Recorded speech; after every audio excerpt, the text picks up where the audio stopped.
Hi guys, so this is a recording of a small session that we had ya learn about basics to Excel.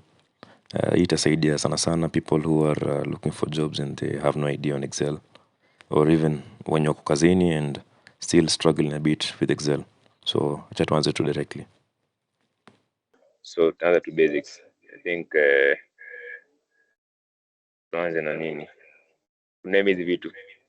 So basically kama kuna watu washaichanganyikiwa, hizi zinaenda hivi, hizi ni columns, hizi zinaenda hivi, hizi ni rows. Na rows ziko mob. I think the most updated Excel should be having around 10,800 something rows.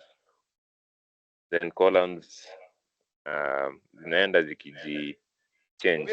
So ukifika Z inaanza AA, then again inaenda mpaka AZ, then after AZ inaingia B, the same mpaka BZ.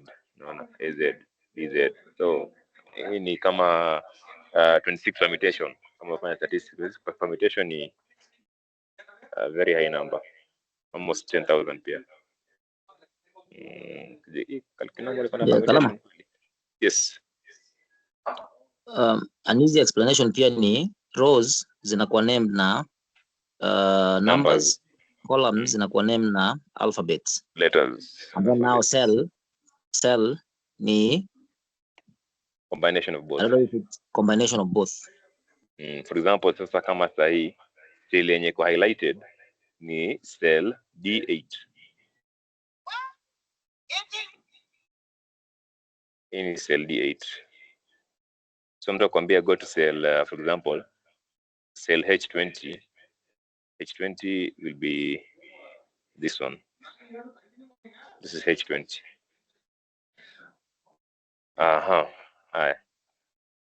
Hapa juu hii kitu inaitwanga ribbon. So you can pin it. Unaona hapa inasema pin the ribbon. Kuna na keyboard shortcuts mingi sana kwa Excel. Sasa keyboard shortcuts ni kama umekuwa keyboard warrior, unaweza piga hizo shortcuts. Kama bado hujavisha, just stick with the basics. So pin the ribbon, unaweza tumia shortcut ya control F1. The good thing with Excel inafanya na hizi highlights ambazo ina pop up kwa page ma keyboard shortcuts. So if you want it pinned, itakaa hivi. If you want to collapse it, ni collapse hivyo. Same for this part. If you want it ikiwa full, iko hivyo. If you want it collapsed, nika hivyo. So kama for example uko na data ambayo unataka watu waone more clearly. So for example tuseme kitu iko hivi na tumekwambia hatuoni vizuri huku chini, ufunge hizi zingine za kujuu, so una reduce to hapa hivi, that way, so hizo zina stay hidden. Okay, let's start with the whatever we have hapa at face value from the home page, that is kwa ribbon. So kwa home there are several items to use. Kuna hii nini paste options, then we have cut, copy, format, painter. So I think paste, cut, copy everyone is conversant with. Paste iko na several options for Excel. So for example, we copy kitu, copy kuna two ways. There's the shortcut that is control plus C, hiyo ni kufanya control C. Then there's also kutumia what do we call it, touchpad ama mouse.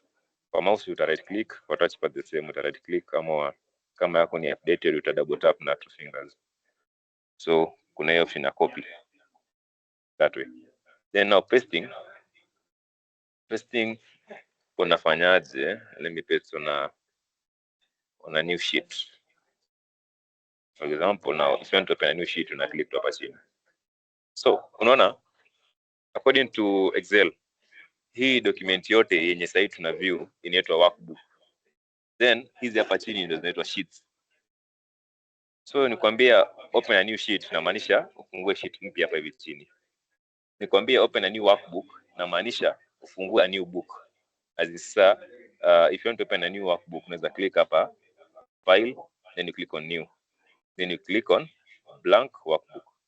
So this is a whole separate blank workbook. Let me close it up. Turudi tu hapa. So good thing with Excel inakuanga na history, ina remember. So nakumbuka ile code tumecopy. So if I want to paste it, already sha paste. God damn it. Acha nirudie. So I can take this again, copy. Kija hapa, nikitaka kupaste, ni right click, inanipea hizi options za kupaste. Unaona? Na ukihover above it inaziweka hapo. Na ina explain whatever you're doing. So for example, the first one will paste as it is side ingine. The second option itakwambia paste values, so ita get rid of borders, formatting, whatever formulas zenye zilikuwa hapo zitakuwa lost. Hii inakwambia paste formulas. So kama kulikuwa na formula from the previous document, ita paste hiyo formula pekee.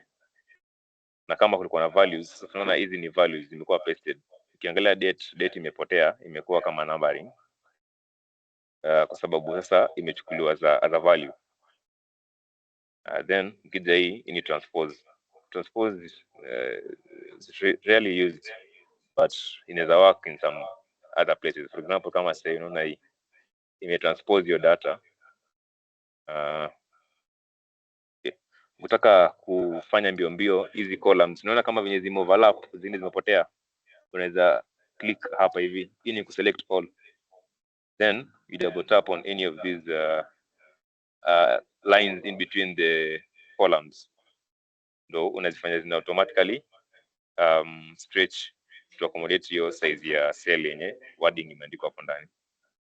So unaona ukitranspose inakaa hivi. So sometimes you might need to use it, but it's not common for us to use it. Then what else? Acha copy tena. Turudi tuone hizo options za kupaste. Let's click. After transpose kuna ingine ya formatting. So this will only copy paste the formatting ya penye umetoa hiyo data yako. So unaona imecopy to the table. Then this one is paste link. Sasa hii ita paste kama value because whatever we've copied haina link. So ita copy tu kama value, but kama kuna some other incidents yenye unapata hizo stories zingine utazipata hapo. Then under paste special kuna so many more others ambazo ziko hapa ndani. For example, kuna hii merge conditional formatting, kuna hii bado in terms of values, kuna values and number formatting, kuna values and source formatting. Kila moja hapa iko na different meanings and explanations. Hii nayo inakwambia keep source column width, hii inakwambia no borders, but most of them basically are self-explanatory. Hazina kazi mingi. Options of pasting. So you can come and change here. You can click on this. Hizi zote ziko tu hapo. So for example, kama ini kupaste the picture, unaona imekuwa kama picture. Then kuna hii option ya kupaste as a linked picture. Still more or less the same, lakini hii itakuwa imelink. Unaona ukiclick on it inakuonyesha hapa juu kwenye hiyo data imetoka. Meaning if you double click on it, ukidouble click hivi itakupeleka huku. Umeelewa? Because it's linked.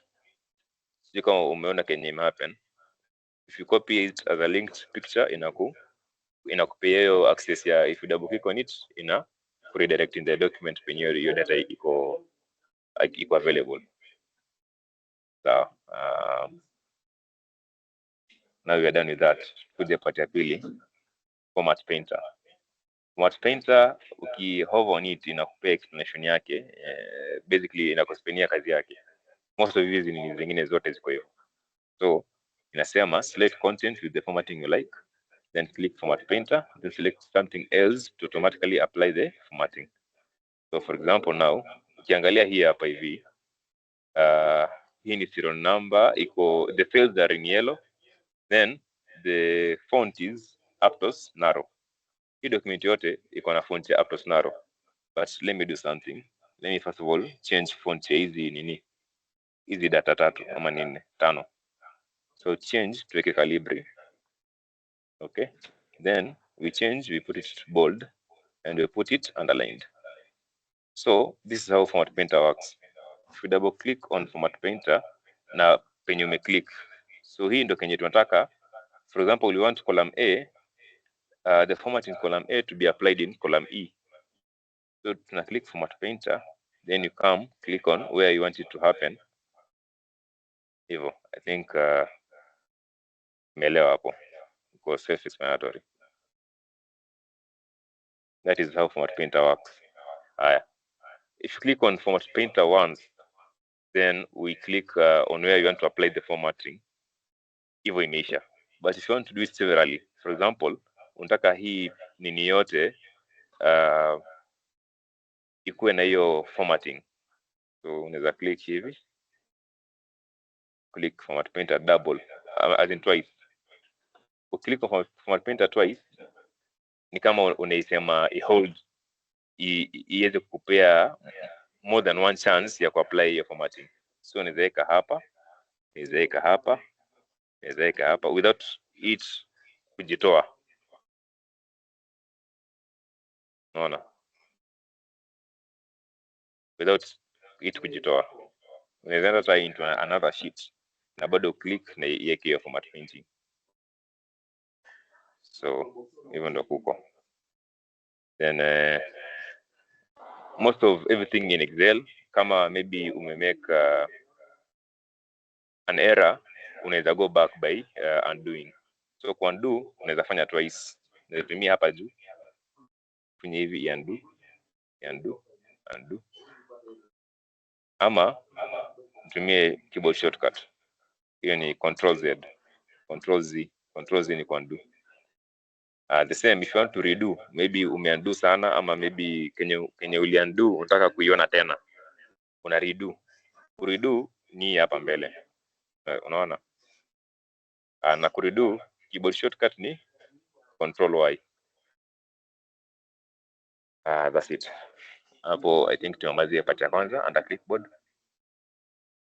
Kama unataka kuona zaidi una click nini hivi, inakuonyesha hizi maani zake hapa chini, but not necessary.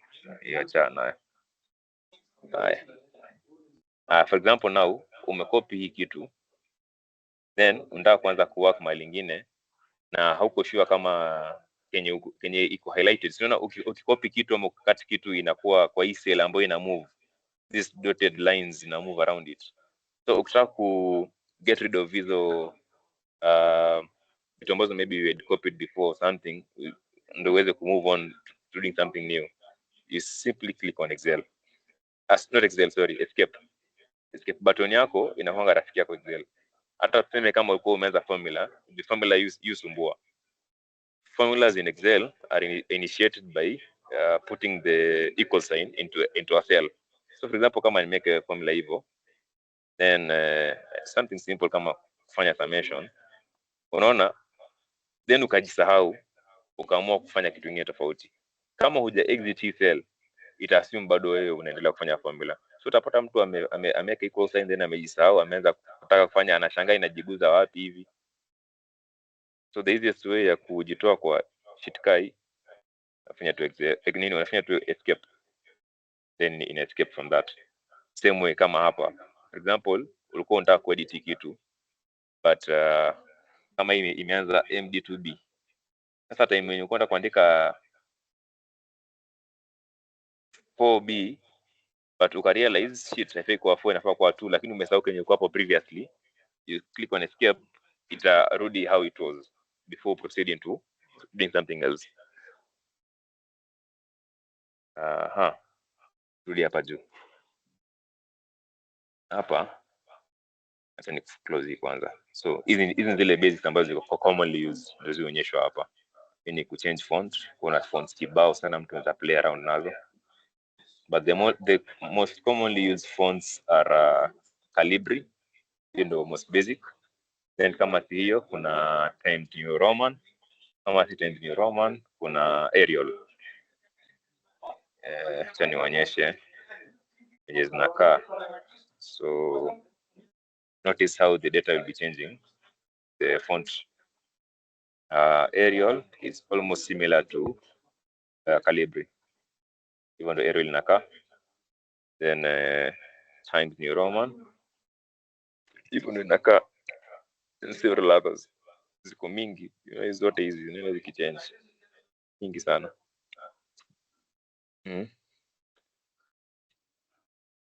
Excuse. So hii ni ya ku increase font, hii ni ya ku reduce font, everything inajionyesha tu hapa.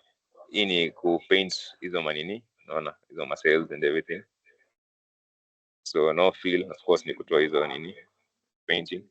Hii ni ya ku paint letters, not letters, sorry, the values zenye ziko kwa hiyo cell. So kama sasa nikiweka hivyo, unaona hiyo writing ndio inakuwa colored. So unaweza weka hivyo alafu bado weka kitu kama hii, unaona vile inakaa funny, but hivyo ndio basically cheza around hizi vitu. Then of course kuna italic hapa, kuna bold, kuna underlined.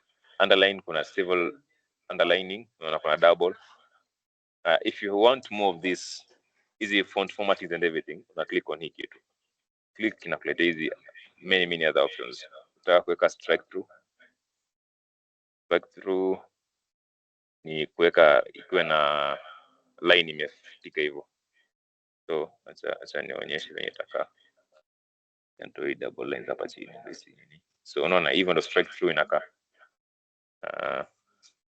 Same if you want to put a superscript na subscript, itakuonyesha. Superscript ni kama umeandika 9th, for example umeandika 9th April.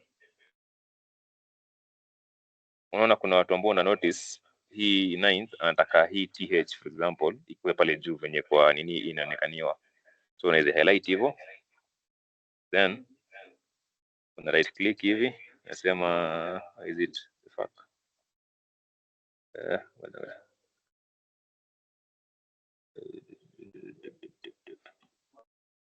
ndio. So superscript epic hiyo small. So hiyo th imewekwa hapo juu kama superscript. That is how you do it.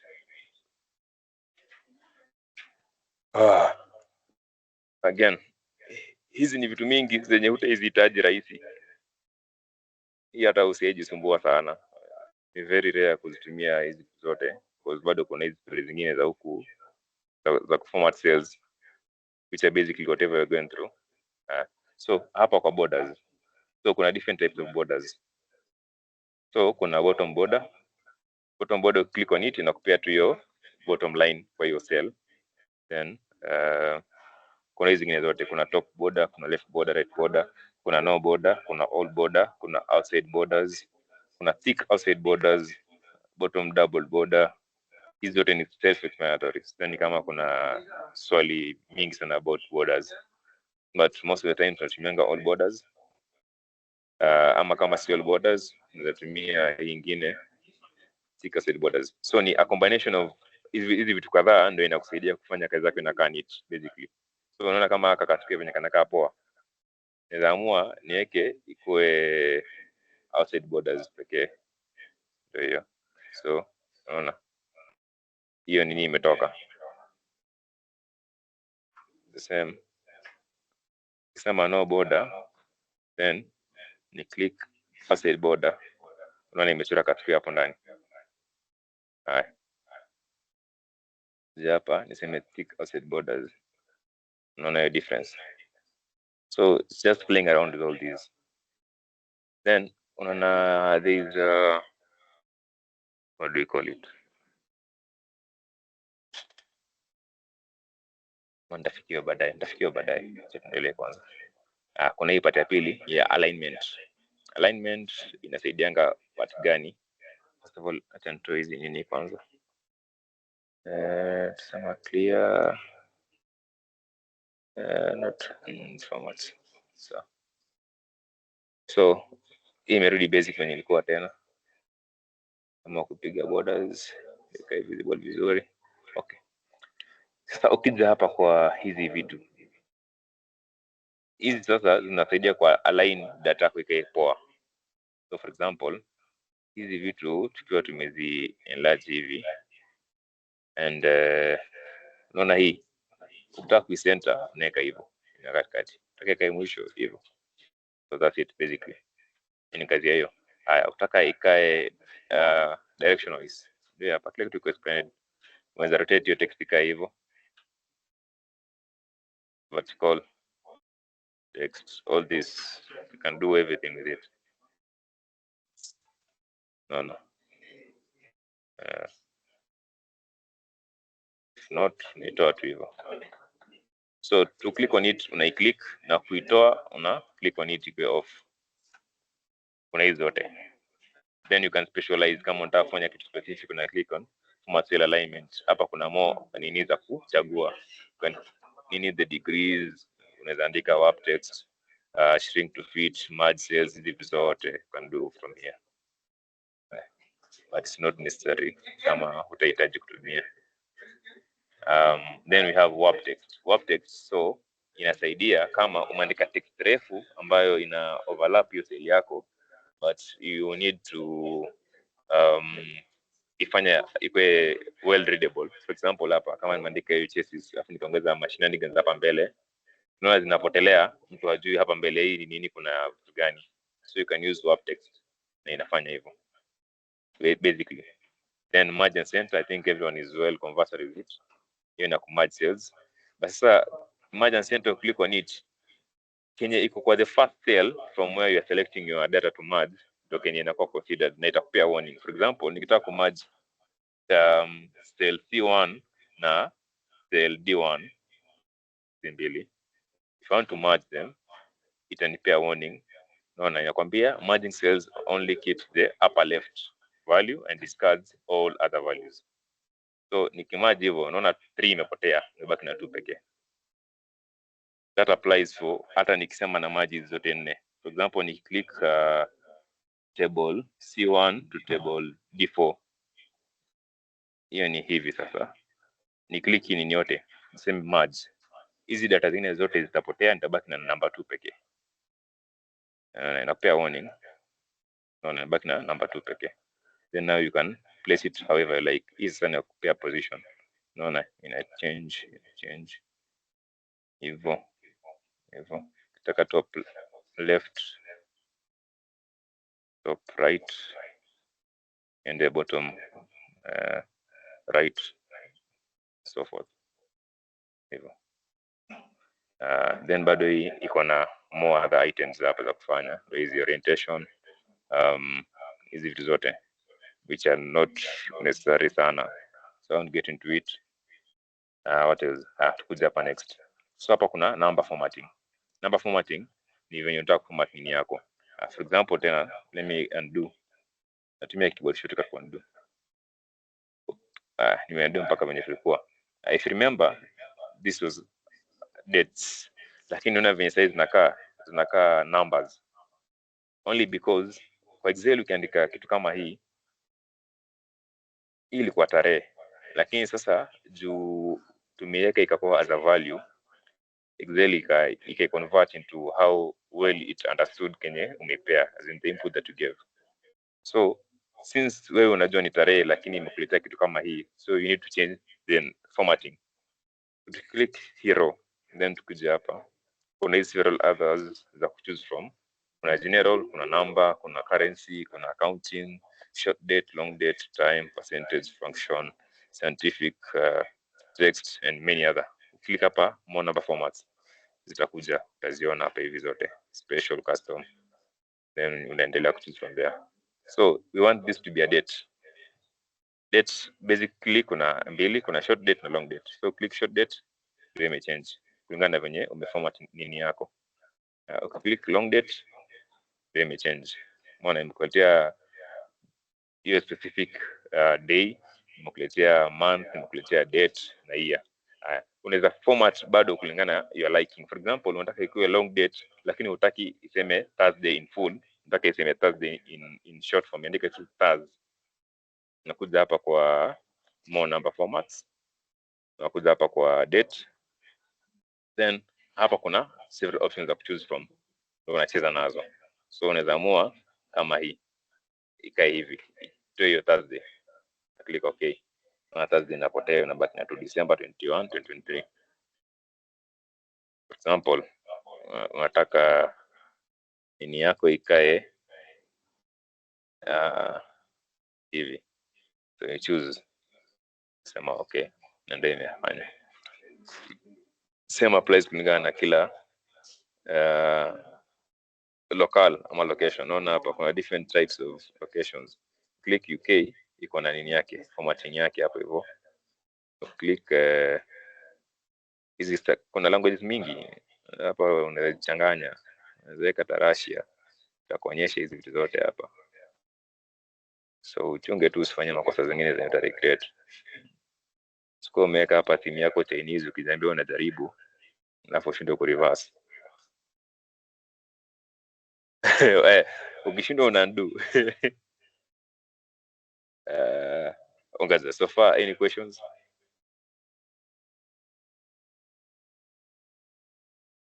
Kuna swali so far? Kama hakuna, acha niendelee basi. Najaribu kuweka mbio mbio. Hiyo ya kulalisha tarehe inaangalia inaenda on the right na tarehe inaendanga chini. Hii inaitwa aje? Umesema inaitwa aje?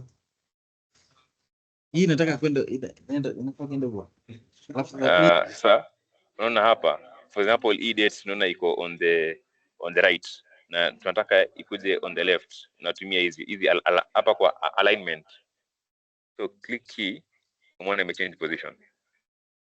Utaka ku center, una click hii inakuwa centered. Sio hiyo definition. Unaona normally in the Excel we find that we put our dates on the left column and they are going down. So this one of yours is the dates are on a row going to the right. Is there any formula? The way Hapa ni juu nime transport data hii previous yenye iko hapa. Excel ni wewe mwenyewe ku come up na report according to what you want it to look like.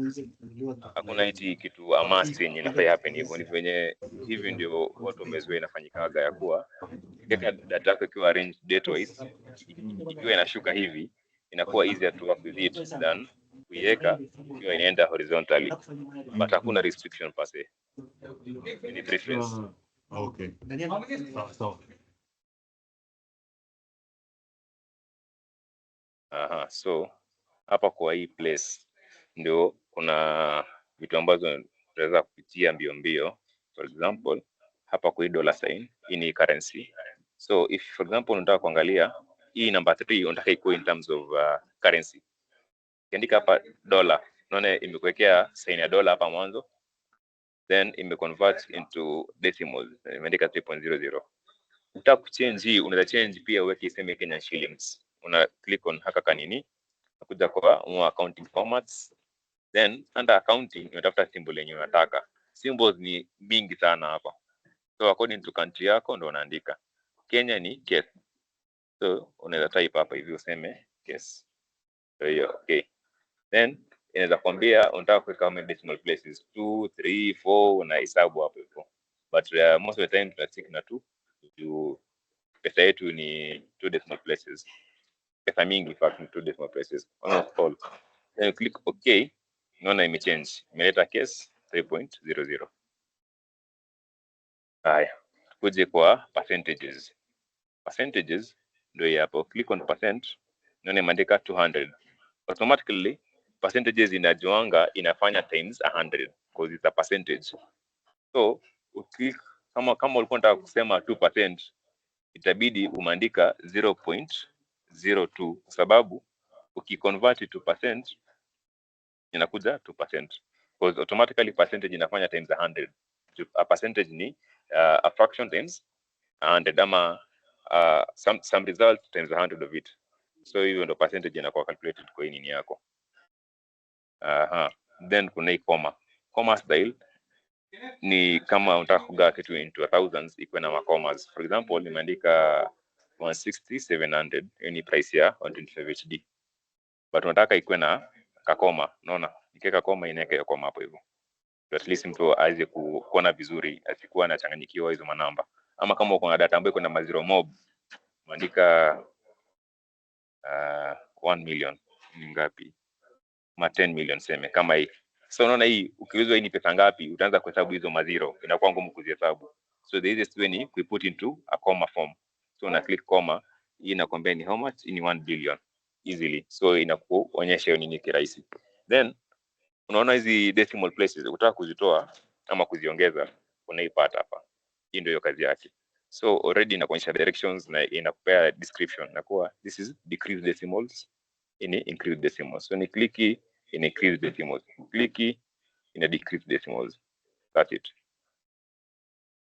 Kila kitu kwa Excel by the way, ukihover on it inakuspania what you want to do with it. So unaona nimekwambia show fewer decimal places. Sasa tunaingia the good bit. Hii mazee inahitaji a whole class. Conditional formatting.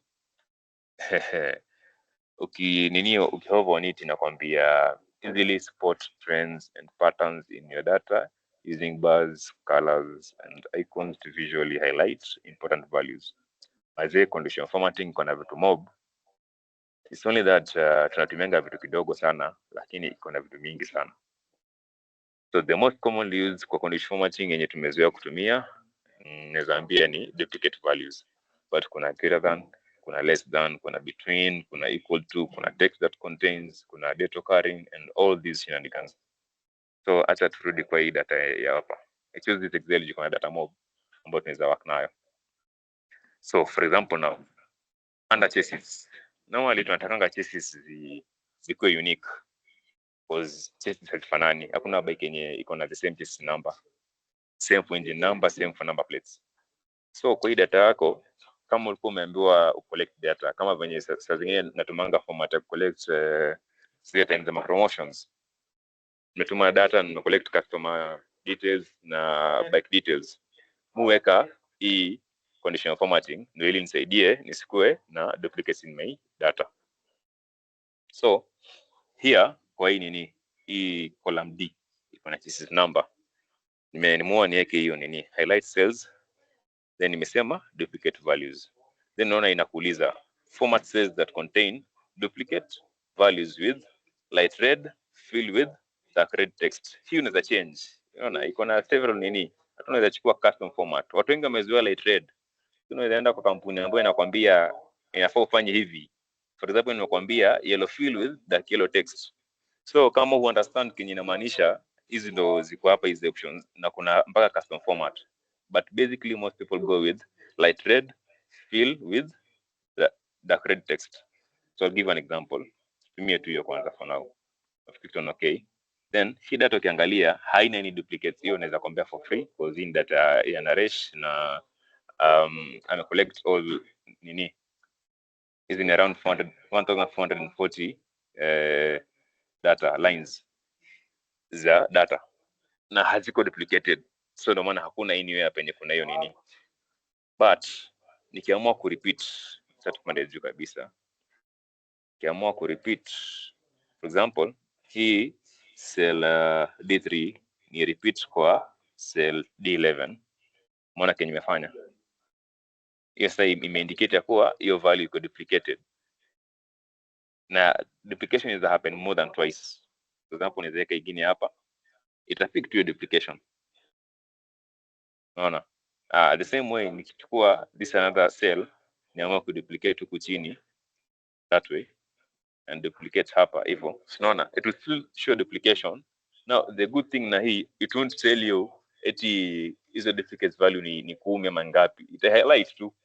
Hiyo part nyingine ni wewe mwenye kujitafutia with the several ways venye unaweza clean up data. Hiyo ni duplication. Pole. Duplication huwa inasaidia time unataka ku clean data yako. So kama kwa hii data tukisema tunataka ku clean ya kuwa hizi values ziko duplicated, tunataka kubaki tu na one unique value. How do you go about it? So the easiest way ni kutumia filter. Filter for example filter iko na two ways, iko na keyboard shortcut na bado unaweza kuja click hapa. Hapa kwa editing, hapa ndo kuna filter, ndio imeandikwa sort and filter. Una click, unasema filter. Haya, kama unataka kutumia hiyo ya kufanya hivi, ni kutumia keyboard shortcut is very fast. Keyboard shortcut ya kufilter ni kuhold control shift alafu unafinya letter L. L for lamba lolo. So control shift L. Naona ime lost control shift L imekam. Sasa if you want to get rid of duplicates, unakuja hapa unasema filter color, unaziona ndio hizo duplicates zako, then unaona imerepeat lines ngapi na unaona hizo duplicates ni gani exactly. When you want to clean data na hauko sure venyewe data yako iko, lazima uwe very careful. So huwa na advise mtu kwanza ufilter ubaki na hizi, then uangalie hizi other lines ujue mbona siko nini. Unaweza pata hapa ni duplicate lakini hapa iko tofauti na hapa iko tofauti, so utarealize ya kuwa hii ukidelete utakuwa umefanya makosa, kwa sababu these are two different bikes. Ni vile tu jamaa alikosea akarepeat the same number. So now you can put a mark on it. We highlight, for example, unaweza kama hivyo, but sasa it won't show you until utoe duplicate. Unaona nimeclick yellow but haionyeshi mpaka hii duplication utoe, as in hii formatting ya duplication utoe. Na kutoa ni kuja tu hapa na kusema clear format, ama kuja hapa kusema clear rows, useme from selected cells, ni clear, unaona imebaki na hiyo yellow. Sasa hapo umeimark ukasema hii utakuja kuiangalia tena baadaye. Let me undo mpaka wapi hapo. So again una filter, unabaki na zenye umeona ni duplicate, then you study them ujue ni gani ndio iko na makosa, gani ndio unataka kubaki nayo na vitu kama hizo. From there you can decide to delete them manually. For example, umeamua hapa kumekuwa na duplicate kama 3 of the same number, si ndio? Hii imerepetiwa 1 2 3 times, so unataka kudelete. So unaweza shika tu hivi useme delete row, shika tu hizi mbili useme delete row. Sasa unaona for this case unaweza shika hivi and you delete them na it affects any other cells hapo in between because umetumia filter. But kama umetumia hide ukifanya hivyo venye nimefanya, ita delete kenye iko hapo in between. Shida Excel ni mpaka uifanye manually ndio utaelewa hizi vitu. By the way, mkaa chini mnaweza pitia tu mjifanyie wenyewe manually, itakuwa best ama easiest way to understand. You see, when you filter hapo ukinotice, unaona hizi numbers zimekuwa in blue and then ziko skipping, kumaanisha from 3 to 14 there is some content that is hidden. From 14 to 28 there is a content that is hidden. From 28 to 35 the same. So when umeona delete those two items by kuzishika hivi, unaona kushika hivi mbili delete 28 and 35. So since umefilter, Excel is intelligent enough to know that you only want to delete these 2 rows since it's under filter. But kama hide, whatever is hidden will be deleted. In this sense, for now acha delete hizi mbili. Now for delete row, una highlight from huku mwisho, then una right click, then kuna hizi options, unaona hapa insert, delete, clear content, format cells, row height, hide and hide. So we delete row, hizo ziko deleted. Sasa niki select all ama ukisema clear inarudi normal. Let me talk about hiding. Nimekwambia nataka hide from number 11 to number 15. So nimehide data ya 5 rows. If this data is hidden, nimehide, then kwa akili yako ukajiambia unataka kudelete row number 10 and row number 16, ukazishika hivi zote mbili, then ukasema delete. Ukifanya hivyo, whatever was in between those 2 rows zenye zilikuwa hidden, they will be deleted. So kama aim yako ilikuwa was to only delete that row was row 9 and 10, yet hapo in between kulikuwa na some hidden rows, utakuwa umekosea juu uta delete hizo hidden data. So for that you need to delete one by one. Let me undo, keyboard shortcut. Kama unataka delete hii na hapa katikati kuna data, you do it individually. Uklik udelete kivyake, uklik udelete kivyake. Hivyo ndo stampa na hizi na hide hapa ndani, then we can unhide them na click hivyo tena, anasema unhide. Unaona hizo bado zinabaki hivyo. Sasa hapo ndo difference between filtering and hiding. Ukifilter you can delete comfortably all through, but when you hide ita delete yenye iko hapo katikati. Again, under condition formatting, apart from duplicate, kuna zingine zote zenye hamtatumia frequently, bado kuna zingine zote hamtatumia frequently. Hii tutapitia time yenye mtahitaji kuzijua, but si necessary. Hizi zote si necessary, hata hii icon sets hizi si necessary. Then kuna new rule, kuna clear rules, kuna manage rules. New rule unatumia kama unataka set up a new rule. Hii ni kama unajua kile unataka kudu. It's a very specific thing to use, yenye maybe inaweza pitia unaweza Excel sheet yenye nishaitumia ndio niweze kuexplainia in an easier way, but for now to ignore. So under condition formatting tumepitia tu hii duplicate doing the most commonly used. Hizi zingine hazitumikangi rahisi. Then tuko na format as a table. Format as a table inatumikanga ku convert data yako into a table. Unaona kama hii data venye kwa hivi, hii ni data, yes, but it's not a table. Ukiweka into a table inakuanga ni kama umeambia Excel hii data ukifanya changes ina apply all through. For example now, fanyaje, what do we do yenye itakuwa ina make sense? Okay, sawa. Format as a table, click hivi, unaona inakwambia select data range. Data range ni unaona where is the data for your table. Automatically Excel intelligent, ita highlight the whole data, itafanya tu control yake select data yote. Ukiona hapa imeselect from A1 to A1433, then imekuuliza my data has headers. Headers ni hii row number 1. Hii row number 1 inaitwa headers kwa sababu ndiko na heading ya kila column. So click OK. Notice what will change. Naona imechange.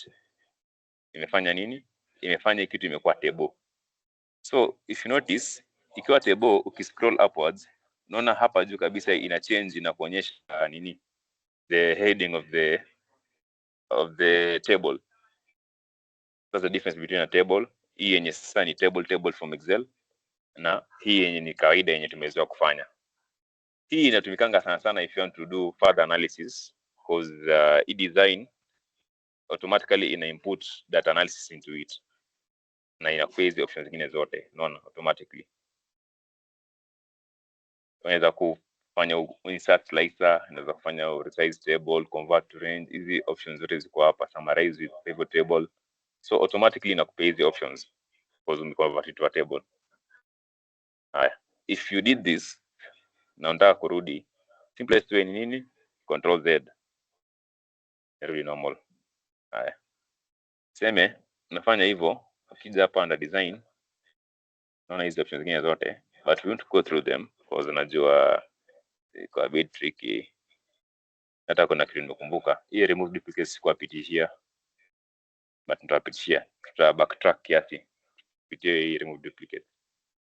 I think Francis, yes. intention ni kwenda through zote sahihi ama we go bit by bit so that we don't lose most of labda Kenye kuna umesoma maswali na you know the risk is niko sure uwezi taka tena kurudia tukikuuliza the same thing next week. Where is the risk? Tujaribu kufanya most ama at least tuone kama kenye umedu ina make sense. Okay, that way the risk because for me Excel the best way ni kufanya practically like you said. Vitu kama hizi ma shortcut are things you have to keep doing now and then for you to have them top of mind.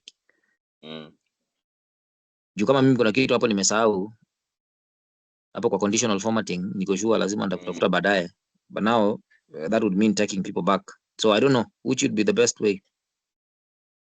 I think the best way kwanza, ilikuwa nataka niwapitishie hizi vitu overview juu then nitarudia kurudia kwa sasa. Unaona kama okay.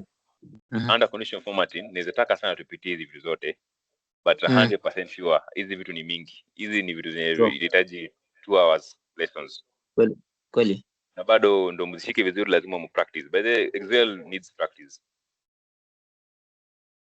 So if uko hapa na una feel like umegrasp everything, 100% sure after 2 weeks utakuwa umesahau hizo vitu kama practice mzee. Lazima 2 weeks practice. ama 30 minutes from sahi. Nimepatia watu benefit of doubt. Because hii Sawa, data endelea. yenye iko hapa ni mingi. Kweli, So for endelea. now, Since umesema utarudi item by item, let's just go on. Nitarudi. Nataka kwanza tupitie hii ribbon ya home. Unaona hii kitu inaitwa ribbon. Simwambia this is called a ribbon. Hii ribbon iko na how many options? Kuna home, kuna insert, kuna page layout, kuna formulas, kuna data, kuna review, kuna view. Sasa hii ribbon kuipitia yote mwisho mpaka ishe, that's a full lesson yenye iko na vitu mingi sana. Unaona? Kama insert tunawaambia kuhusu hizo zote, tunawaambia kuhusu slicer, timeline. Zingine mimi hata sijatumia, nilifunzwa nikiwa sijui wapi na sijatumia. Sawa, endelea basi. Sawa.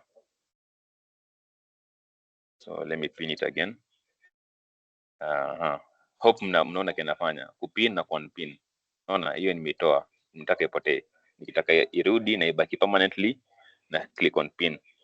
Because ukiwa umefunga hivi, then ukifanya hivi and maybe you decide to double underline that text afu utoke, unaona ina lost hapo juu. But if you want it to stay where it's supposed to be, you pin it. Okay. Iko naambia kuhusu nini? Format as a table. Basically ni hivyo. Hii hautatumia sana, but in case you need to use it, itakusaidia in terms of pivot table na hizo data analysis na career. But usifikirie sana kwa akili. Cell styles the same. Hii utatumia tu kurembesha data yako. Unaona, for example, unaweza click calculation, inakupatia venye hiyo nini inakaa, hizi vitu zote. Easy. All these good, neutral, bad. Hii ni kurembesha tu data. Utatumia commonly. Let's come to cells. Now, cells hii inasaidia ukiambiwa na nil insert. Unaweza click hapo.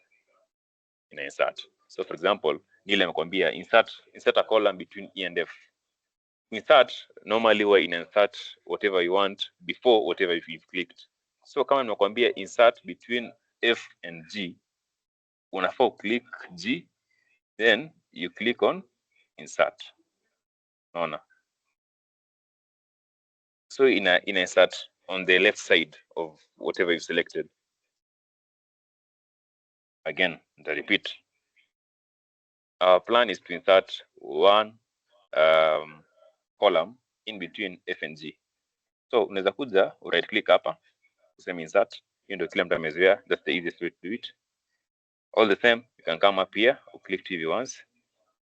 All the same, unaweza kuja hapa chini usome hizo zingine ziko hapa. Na inakwambia insert cell, inakwambia insert sheet column, inakwambia insert sheet. Sasa hizi zingine utatumia sana because mtu atakwambia tu insertie column mbili. Hivyo. So kama nimekwambia insert 3 columns between E and F, nakuja na click hapa. So kama ni 3 columns, you can click on 3 columns like this. Then you right click, you insert. There's the 3 columns in the column. Simple.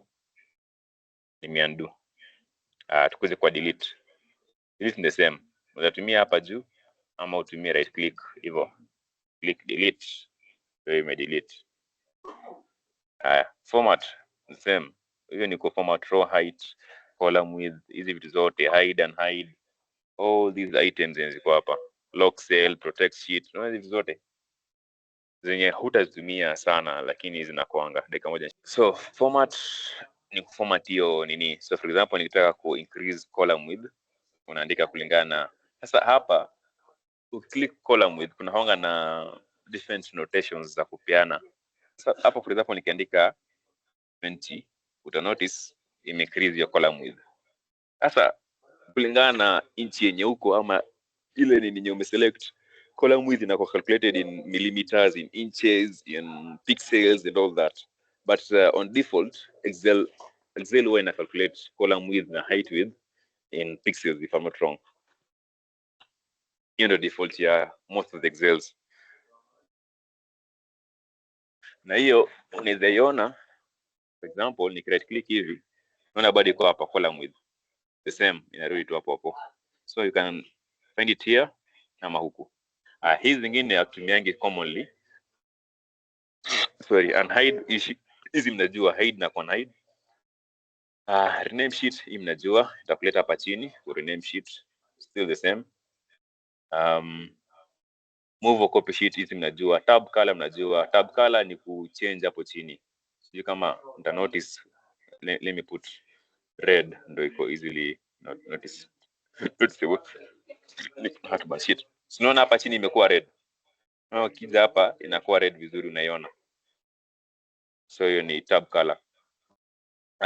Kuna hii na nyingine ya lock cell, protect sheet. Hizi tumiangi lakini kuna watu hutumia.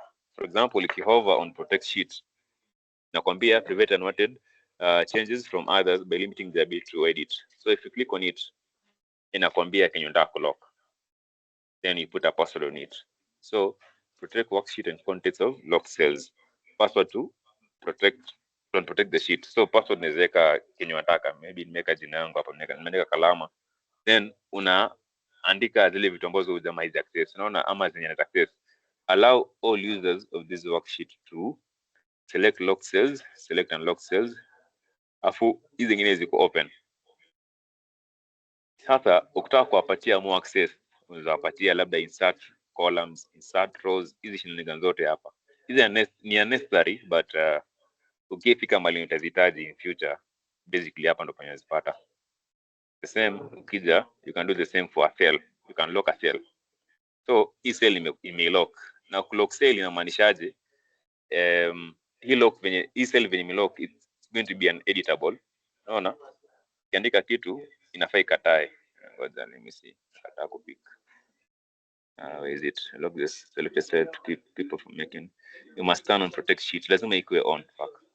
Let us try it. Kalama. Okay. We enter. Okay. So nimelock hii kitu. Ikijaza kitu inafaa ikuwe inakataa. Sijalock bado. Shit. Pole. Let me use this one. Ngoja. Andike Kalama. Now if I lock now this cell through the upper same format, where is it?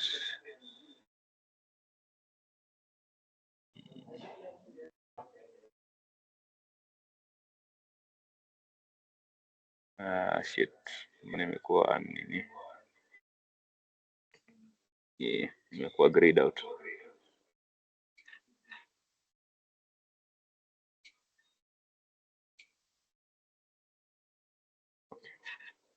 Sasa sijui kama sasa itakubali kuchange. Sasa ita make changes to ni mimi ndo natumia hii document. But nikiwa nimelock cell, then nikutumia hii document, then we open na uweze kufanya vitu. Ukifika kwa hii cell, uta notice ya kuwa whatever you do haikui saved, inakataa. Basically hiyo ndo lock cell. And then format is the same too. Kuja hapa kwa editing kuna autosum. Autosum inakuanga default but unaweza weka average, unaweza weka count numbers, max, minimum and many more other functions hizi hapa. If, hyperlink, count, max, scene, kila kitu inakuspenia. Unaona ukiclick on sum inakwambia add all the numbers in a range. Click on scene inakwambia returns the sign of an angle. Hizi zote ziko hapo. When kutaka kutumia utatumia tu, na kuspenia calculate the payment of a loan based on constant payments and a constant interest rate, as in depending on whatever you choose. Hizi hutatumia sana, hizi achana nazo. Let's mfike your point. I feel the same or different in your feeling, flash fill na vitu kama hizo. So for example, acha tutoe hapa nimeandika 1, then unaweza tumia hapa the same way fill, unasema flash fill, nipiga hapo hivyo, umeona imejeza 1. Ukitaka sasa unaweza change undo fill hivyo ina fill tu kitu venye iko. Hizi si kitu ya kunini sana. Sorry, iko down. No, sio important hizi, ndio utazitumia sana. We go to clear. Hii ni important. So clear iko na several options. Unaona iko na clear all, iko na clear formats, iko na clear contents, iko na clear comments na clear hyperlinks. So if you select the area, then I come on clear, mtu anakuambia clear your area, sema clear all, unaona kenye medu mefuta kila sheet ya baki hivyo. Let me undo. Sema clear format, umeona kenye imefanya, imetoa formatting, hata date zimechange, zimekuwa numbers, zimetolewa kwa hiyo format ya date. Imetoa borders na imetoa rangi. Let me undo. Kija hapa niseme clear comments, clear contents. Unaona imefuta kenye iko ndani ya cell. So clear contents inafuta kenye iko ndani ya cell. Let me undo. The last one ni ku clear comments na hyperlink. Sasa hapa hautaona anything juu hakuna whatever. Hapa hakuna comments na hakuna hyperlinks. So ni click on it iko ineffective. But for example tuseme nilikuwa nimeweka hapa comment. Insert comment tuna right click on a cell. Hivi then unasema insert comment, then you write shenanigans, then when you exit it imesave. So ukihover hapa inakupea comment. Unaona if you hover on it inakupea comment. Sasa nikiklik hivi niseme clear comment, ndio inapotea hivyo tu. Shida kampuni yetu kina Nilo kuambia insert comment hawamaanishangi hivyo. Nilo kuambia insert comment anamaanisha insert row. Anamaanisha hivi, anamaanisha insert row alafu utype comment yako hapa. Hivyo ndio anamaanisha. Yet mimi najua insert comment ni kufanya hivi. Ni kuinsert hapa hivi. So elewa mdosi wako pia. Kwambia insert comment na unatafuta row mahali huko mwisho. Unaweka comment hapa. Because hivyo ndio wao wamezoea kufanya vitu. Anaona kuja hapa kuhover on it. Unaona ukija ukihover on it. Hajazoea kuona hivyo. Hii hawataki hivyo.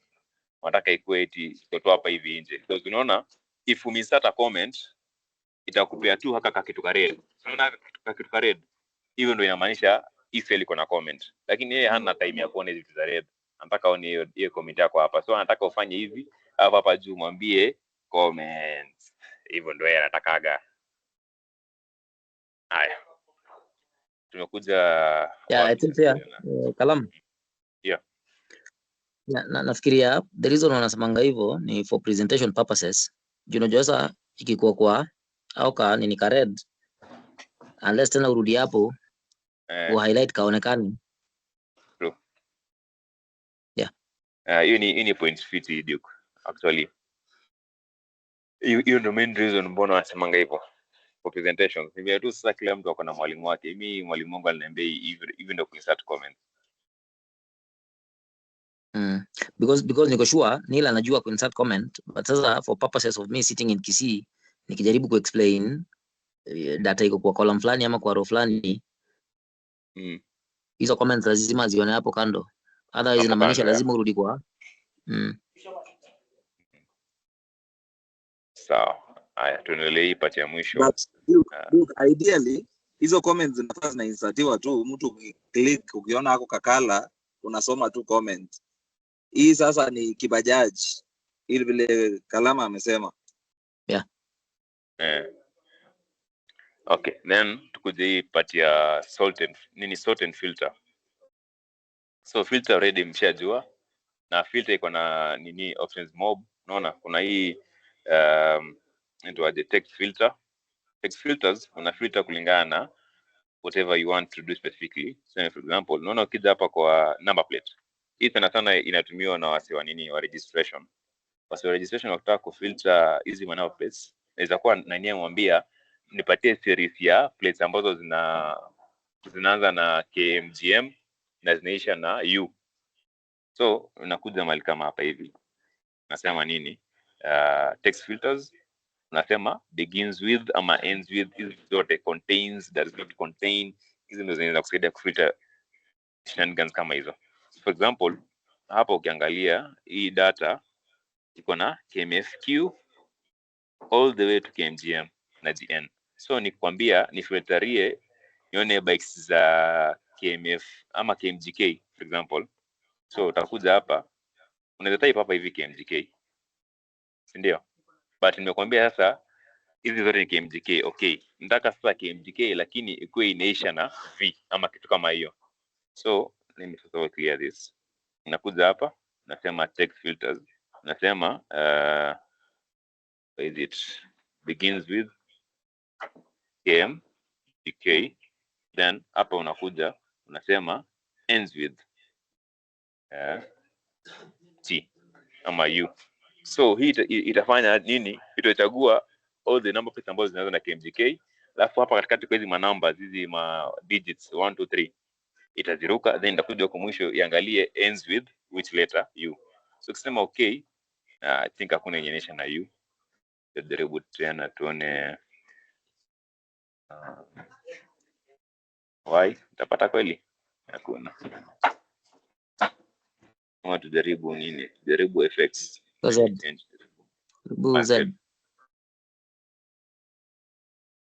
Okay, yeah.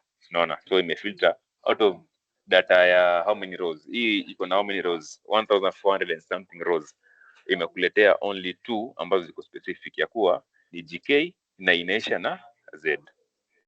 So hivyo ndio tunatumia filter kuwa specific with whatever unatafuta.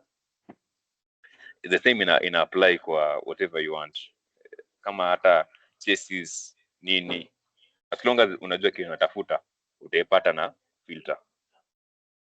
Haya, tutaka kutoa filter na kurudisha. Again nimetumia shortcut. Kwenda kutumia shortcut ni rahisi kuzitumia, it's faster. Tuko na sort. So sort iko na aina mbili, unaona, kulingana na ile nini yenye umeselect. Sasa Excel intelligent enough kurealize ya kuwa hii column ni ya date. So when you umeselect hii ukasema unataka kusort, yenyewe inakwambia from oldest to newest. So for example nikichoose e-text, hii nikisema nataka ku nini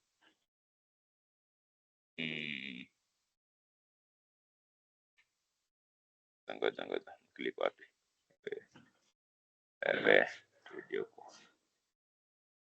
so ni click hapa niseme nataka ku sort, unaona imechange, imekuja sort A to Z, lakini ni click hapa inakwambia nini?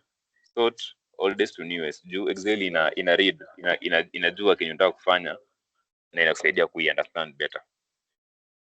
Then kuna custom sort. Unaona custom sort? Custom sort ni ya kufanya usort vitu on several levels.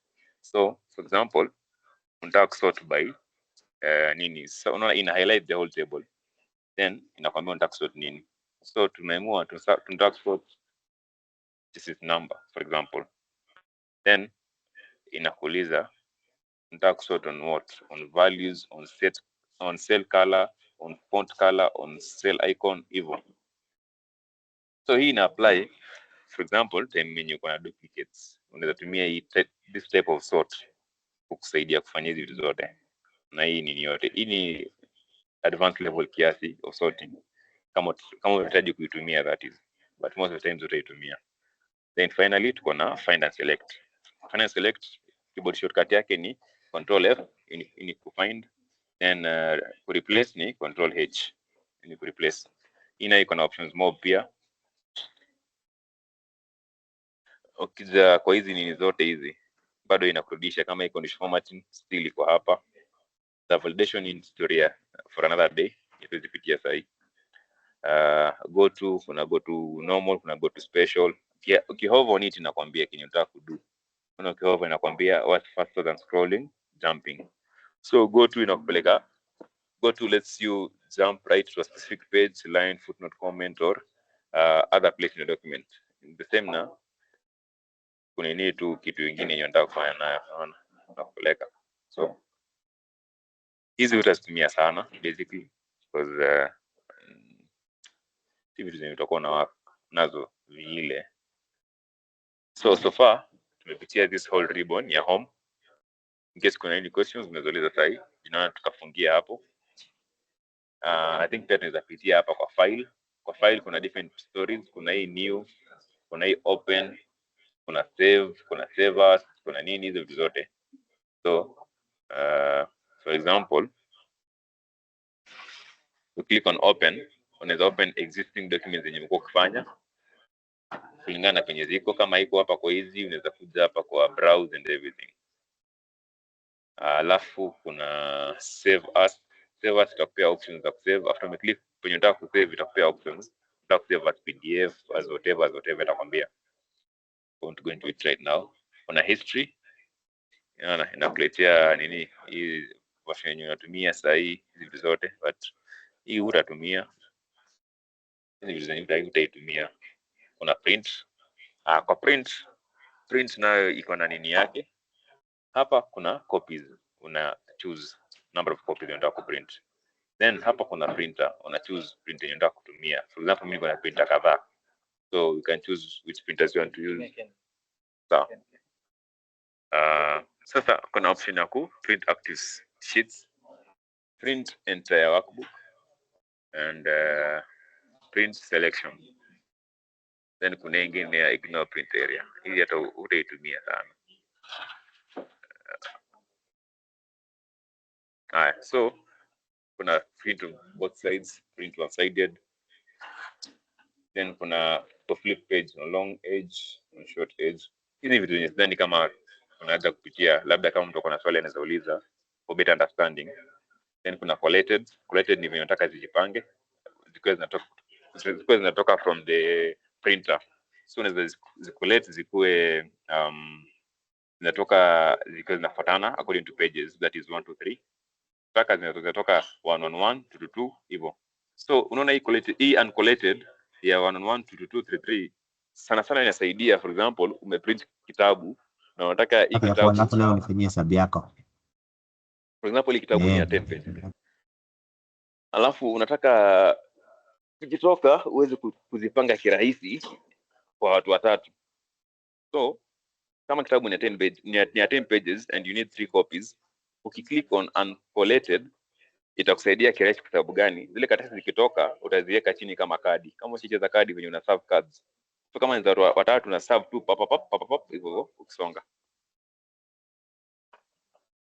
Then kuna portrait orientation ama landscape orientation. I think hiyo bado ni self-explanatory. Kiweka landscape na change hiyo nini orientation. Then hapa kuna letter, sijui A4, A3.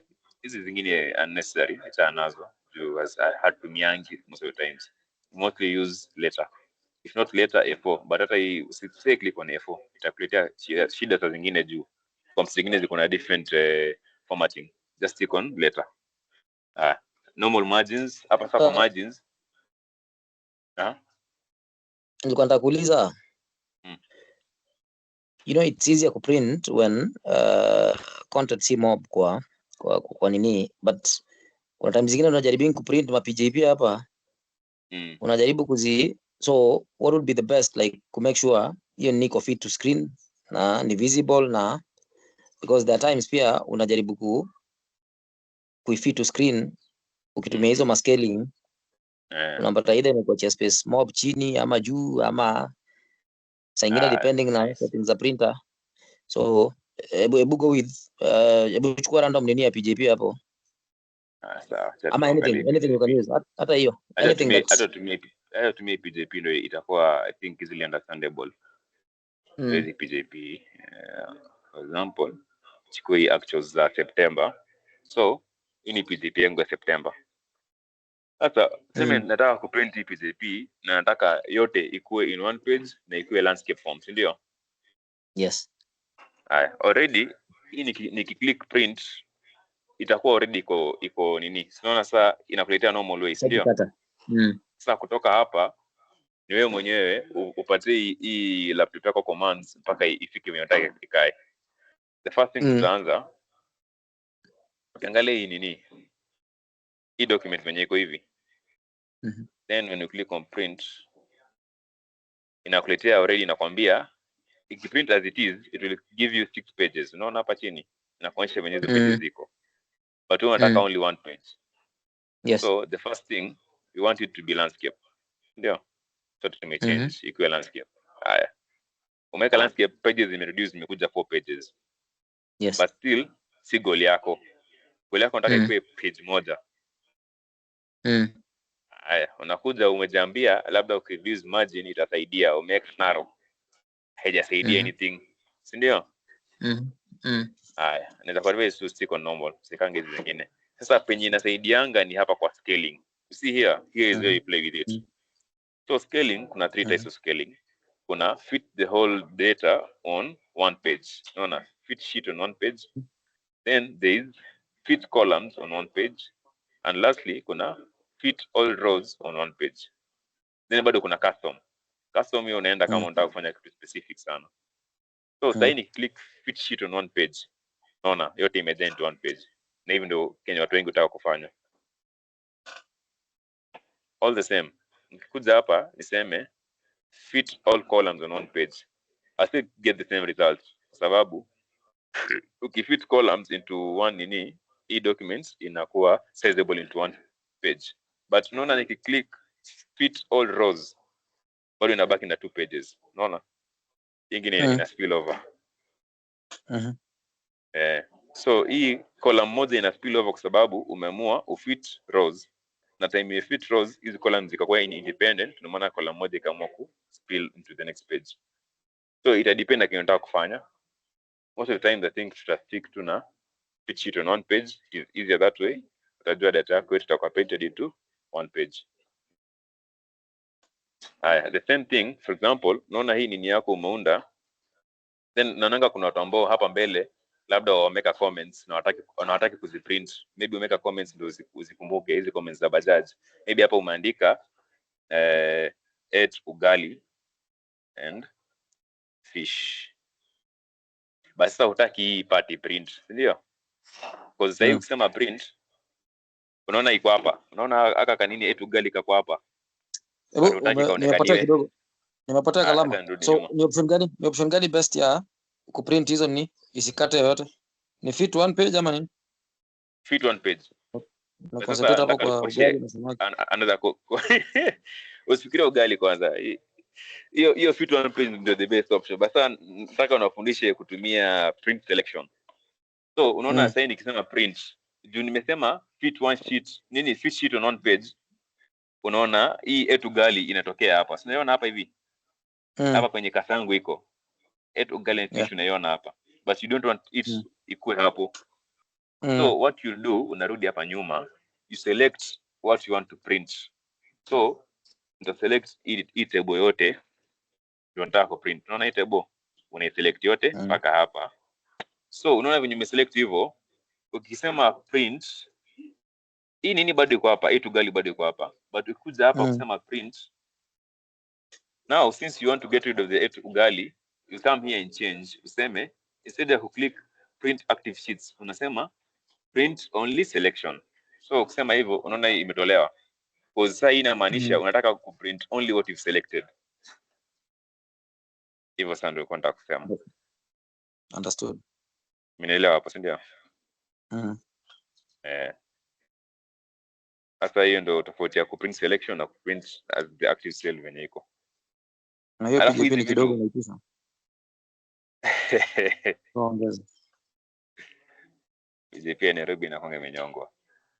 Unaweza pata for example kama ile time ya KPIs, acha nitafute document ya KPIs, niwapatie ni nyingine ya kuprint. KPI nilikuwa nimesave wapi? Ilikuwa lini? April. So for example time ya KPIs, chukue gani? Tajaribu hii.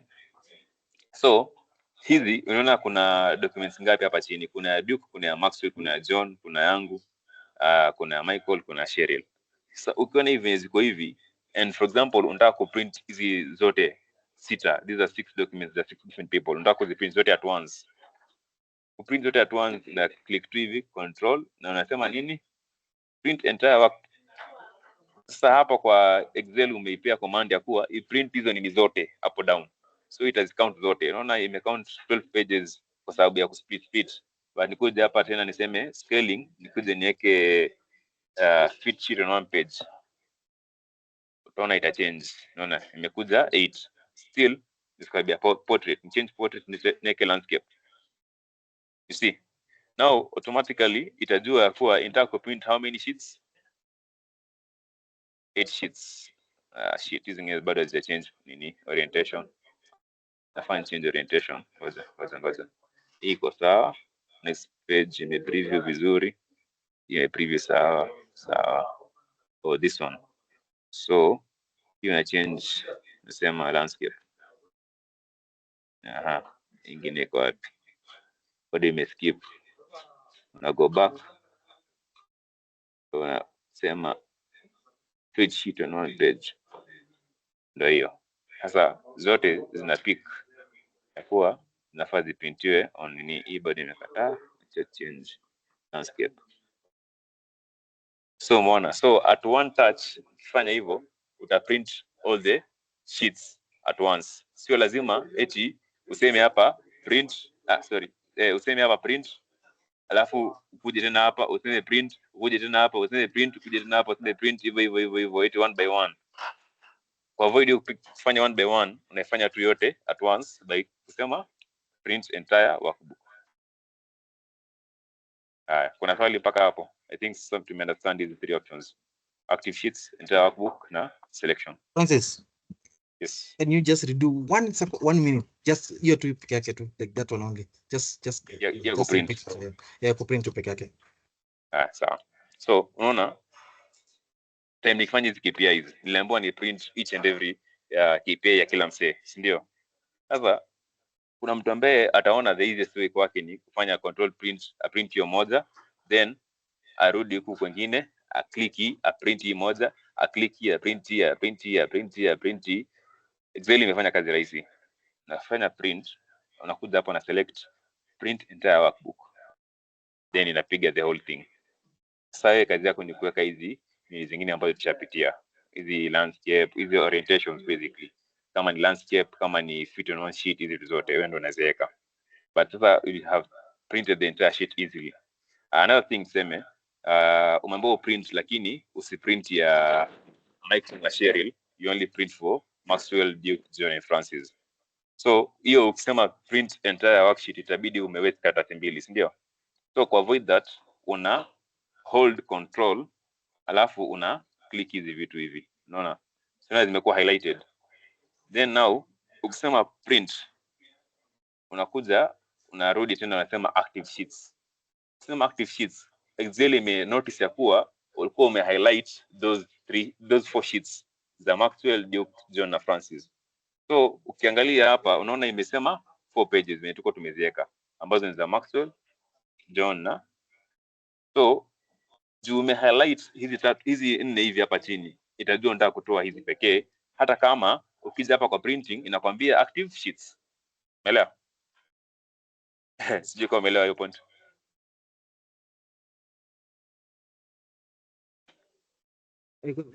Kwa sawa. Na follow up zile. Then what else? Kuna share. I think hii ni simple because kila mtu anaelewa. Unataka kushare with people, unaweza click hapa. Hii nayo ni ya kutuma link, but mostly tunatumianga email na una share as an attachment. You can share the link, you can send us PDF, you can send us XPS, but hizi zingine hatumiangi XPS, hatumiangi kitu ni outdated, tuleta kutumia kitambo sana. Mostly tunatumianga send as attachment ama send as PDF. Then kuna code spot, still hatumiangi, most of the times we don't use it. Hapa kuna change file type, una change in between the different types of workbooks za Excel. Excel kuna honga na macro enabled, honga na open document, binary work, template, hizi utaitumia CSV, text formatted, you want to use hii utaitumia hii. Most of the times itakuwa tu workbook, the normal workbook. Labda kama uko mahali penye wanahitaji CSV file. CSV file inakuanga data yako lakini without any formatting at all, na itonga kama delimited data. Isa most of the time inatumika kama unataka upload data yako into some other platform ambayo haitaki hizi matable na manini, just want a simple document, but hii mtaitumia. Then this publish inatumikanga to connect an Excel sheet to Power BI. Power BI is a visualization tool.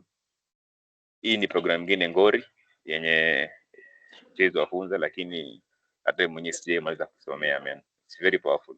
Inatumikanga sana ku create visualizations yenyewe, nakwambia na use Power BI to create, share and organize rich visual reports and dashboards of data insights. Basically ni unafanya data analysis in the app, then una create visualizations which are easily interpreted by watu ambao wako tech savvy. Hizo ndio data analysis wanatumianga ku report on their findings on whatever data they wamekuwa wakiwork on it. Then of course kuna close, then account na options. Turudi kwa account utaitumia pia. Hii ni kuonyeshana nini product activation na vitu kama hizo na about Excel. Then of background unaweza pia kenye unataka, unaona, unaipea theme. Unaona hapa juu venye ina change. Hapa juu unaona themes ina change. Basically tunatumia no background. Unataka unaweza pia clouds. Hapo hivyo inakuwa na theme ya clouds. Unaona hapa juu. Yuko unaweza ona. Then options kuna hizi za kuchange settings. Hizi maze kuja kuguza kama hujui kile unadu, unaweza fanya focus nyingine kubwa sana. Za kwa advise usiguze hizi options kama hujui kenye inafanya. Stick to with the basics, because unaona hizi options ukija kucheza na kitu kama nini. Na hii by the way Maxwell, hii ndio nitakwambia impact, because unaweza kufanya hii kitu kwa lap yako, inakulanga kitu. Lap yako on default inakwanga ime-open in terms of format yako inakwanga gani? Let me look for a format. Inakwanga hivi Century Gothic. Sijui mbona umeweka hii kuwe kama default yako, but unaweza change kwa mimi ndio nakuanga nimeselect. Najua sasa inanikulanga kitu, sipendangi format yako.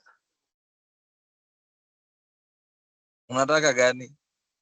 Nataka Calibri ama Arial ama hizi normal, especially Calibri. Mimi hutumia Calibri.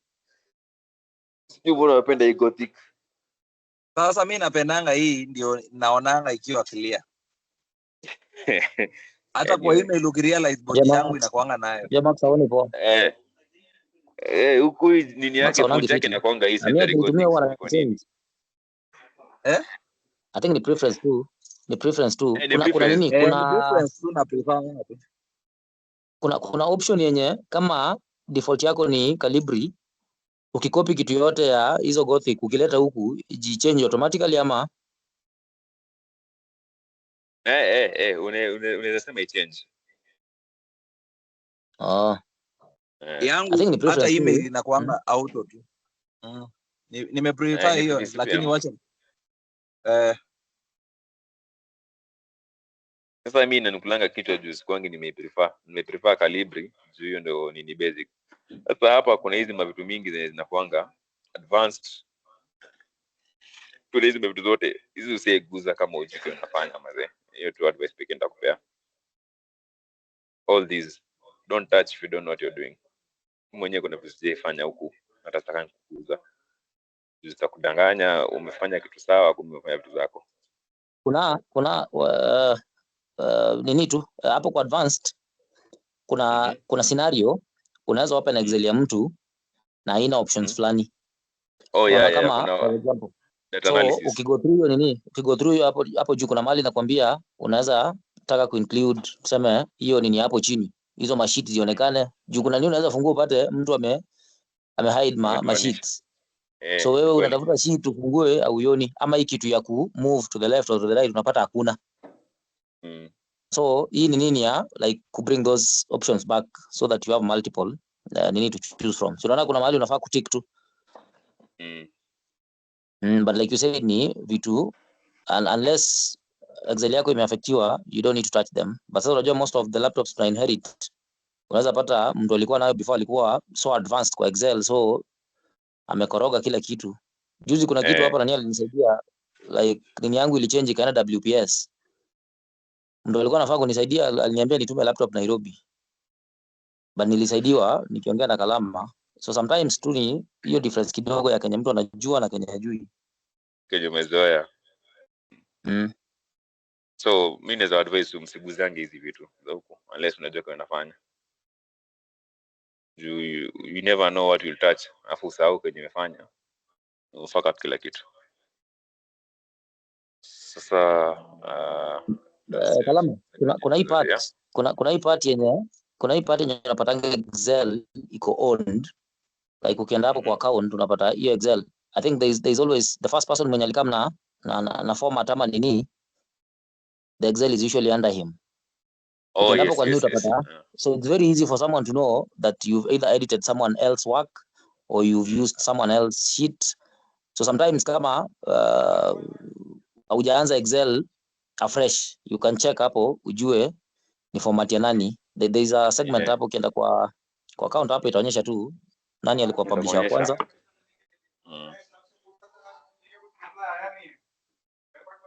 Hizo sasa ndio vitu ambazo unaweza try ku avoid really, usikoroge mtu mwingine. Just be kind, usifanye mtu mwingine ateseke juu yako. I think sasa tumefika tamati. Guys, kuna any questions unaweza niuliza sasa hii. Tumepitia hii ribbon yote ya home, but hatujakuwa so specific to some items ambazo tunaweza pitia maybe the next lesson, especially condition formatting. Understand different items za hapa condition formatting, tutapitia in the next lesson ambayo tutakuwa nayo maybe after hii wiki imeisha. Nini nyingine tutapitia? Tutasema hivyo kwanza. Nataka sana kuwapitishia VLOOKUP na pivot table, lakini I feel like tuka understand hizi basics kwanza, ndio kuja ku understand VLOOKUP na pivot table itakuwa rahisi. Salama,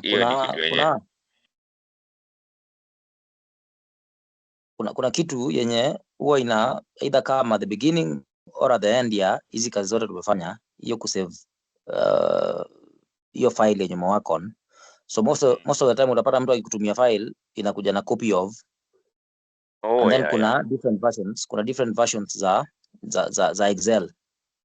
So ni important pia kujua like when you're saving work, because pia how you save it ndio itakuwa rahisi wewe tena kuipata ama kujua whether it's an original version or an edited version of whatever you did.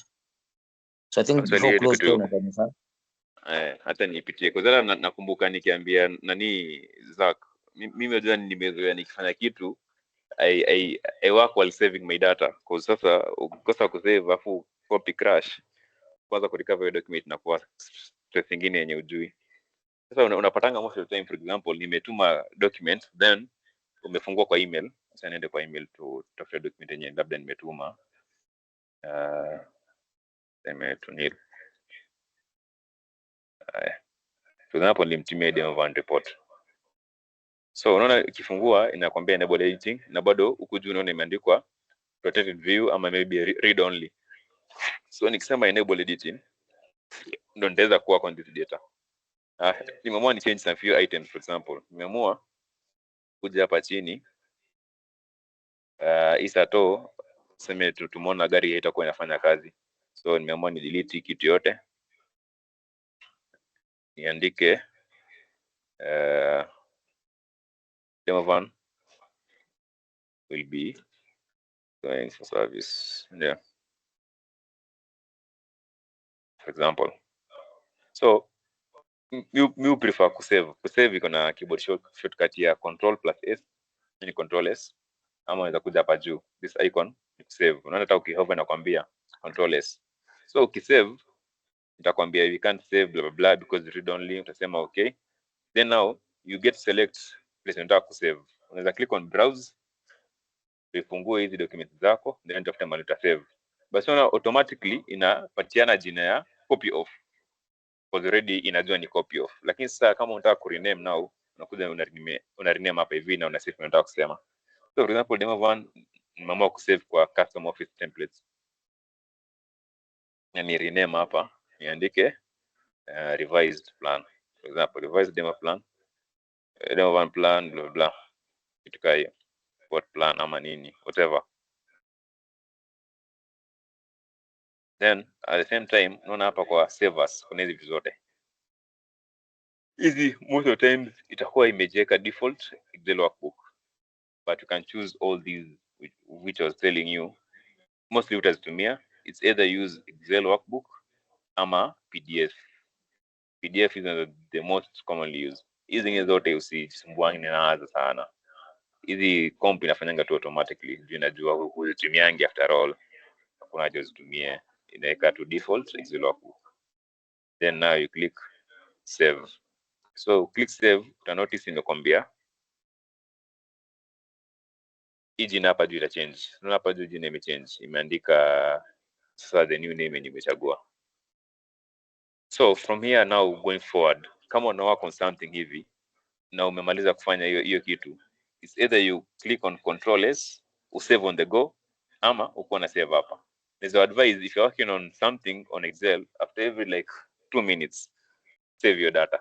Data compi crash, itaweza kuirecover hiyo data yako kirahisi juu already iko saved. On its own, Excel huwa ina savingi yenyewe in the background bila kuambia, hata huwa ina save ndio ili iweze ku auto recover. But most of the times kama laptop yako imecrash, hiyo auto recover mazee, mnatafutanga document hadi mnachoka. Auto recover iko kitu rahisi because unaona the first way ya auto recover, unakujanga hapa kwanza, then you click on open. Scroll huku chini, unaona nakwambia nini? Recover and saved workbooks. So if you click on it, inakuonyesha sasa this is what nini Excel does. Inakuwekea hizo documents for a while. Unasema kama hapa leo iko na hii book 2 yenye kwa imeniwekea as unsaved data. Hizi za kitambo ziko hapa zote unaziona, zingine za date 6, zingine za date 9. So it automatically creates this backup for you. But sometimes unapataga haijaweka, sometimes imeweka, depending on whatever you're doing. So just to be safe, panga kusave, but in case imepotea, nimeonyesha penye unaipata hapa, recover and saved workbooks. But not always will you get it there. Utapata zingine imepotea forever and ever and ever and ever. Amen. Hebu rudia hapo kwa kurecover. Ni juu saving ni zako, ndio nataka kurudia. Umenishika. Utaka kurecover, unakuja hapa kwa file, unakuja kwa open, una scroll hapa chini, unakuja kwa recover and saved workbooks. Saa zingine unaweza pata kwenye una recover iko hapa, but most of the times utaipata. So unakuja hapa recover and saved workbooks, you click on it. Usipopata hapa, manze utatafuta hadi uchoke. Wewe hiyo siku itabidi umerudia hiyo kazi yako yote yenye ukifanya. So unaweza kuadvise tu kuaga ukisave whatever you're working on, just save it. Hapo sawa. I think sasa hapo tumekafunga for today. Next time tutapitia sasa pivot vizuri.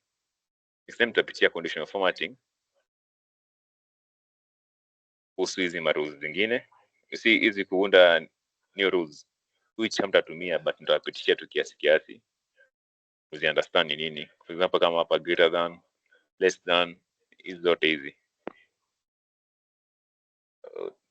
learn to. Then what else? Tupitie pivot na VLOOKUP. VLOOKUP by the way important. VLOOKUP inakuanga fiti sana. Hiyo pia tutaipitia. VLOOKUP inasaidia kudetermine, for example kama hapa unaona ndo Naresh akuje andike hii town na hii region, inaweza kwa sure 100% alitumia VLOOKUP ndio aweze kumap hizi vitu. So VLOOKUP inasaidia sana kumap. So hiyo ndio tutapitia next time. Yep, and that's it. Pivot table and VLOOKUP next lesson, na hiyo conditional formatting kidogo. Sawa. Tutafungia hapo wadau. So for those interested in joining the next free training session, just email me and I'll send you a link. Don't forget to like, subscribe, and comment on what you'd love to learn about in the next session. Thank you.